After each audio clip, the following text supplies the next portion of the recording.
అఖండ 2 teaser వచ్చింది మామ.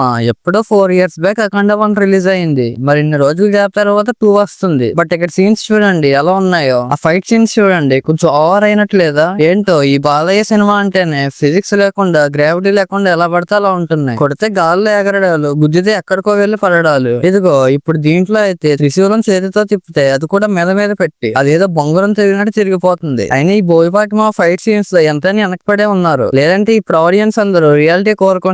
మరి మనోడు మాత్రం ఇలా అన్రియలిస్టిక్ సీన్స్ తో ఛానల్ మీద రుద్దుతున్నారు. అయినా పర్లేదు, ఎలాగో మన బాలయ్య బాబుకి ఫైట్ సీన్స్ సెట్ అయిపోతాయి. ఓవర్ గేమ్ అనిపించవులే. ఎందుకంటే తరతరాల నుండి ఇదే రొటీన్ ఫైట్స్ ఫాలో అవుతున్నారుగా. జనాలకి కూడా బాలయ్య ఫైట్ సీన్స్ అంటే ఇలా గాల్లో ఎగరడాలే గుర్తొస్తాయి. ఇప్పుడైతే ఇంకా నెక్స్ట్ లెవెల్. ఇలా సోలో తిప్పడం, కొత్త టెక్నిక్స్ అన్ని ఇంట్రడ్యూస్ చేస్తున్నారు. కానీ ఏ మాట కా మాట బాలయ్య లుక్ చూడండి ఎంత భయంకరంగా ఉందో. బ్యాక్గ్రౌండ్ స్కోర్ కూడా వినడానికి బాగుంది. విజువల్స్ కూడా పర్లేదు, బాగా అనిపించాయి. మరి అఖండ పార్ట్ 1 హిట్ అయిన రేంజ్ లో ఈ అఖండ 2 కూడా హిట్ అవుతుందో లేదో చూడాలి. బాలయ్య ఫ్యాన్స్ అయితే వెయ్యి కళ్ళతో ఎదురు చూస్తున్నారు.